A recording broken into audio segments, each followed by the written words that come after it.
আসসালামু আলাইকুম রহমতুল্লাহ। খেজুর গাছের যত্ন চলতেছে, এটা কমপ্লিট হয়েছে। মাটি দেওয়ার পরে ওগুলার মধ্যে জৈব সার, গোবর সার ফালানো হয়েছে, প্রতিটা খাই কমানো হয়েছে। ওই যে ওইটা কমপ্লিট হয়েছে।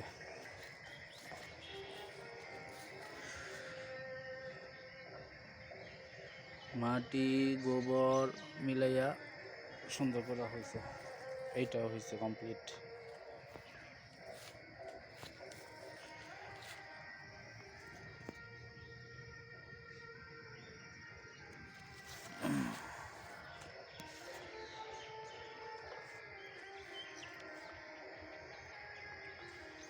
পরে ধর্ম এটা গোবর দেওয়ানো হয়েছে, বিছানো হয়েছে, এখন এটা রেডি করা হবে।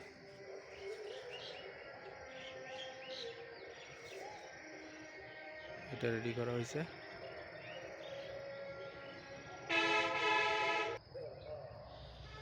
কমপ্লিট হয়ে গেল।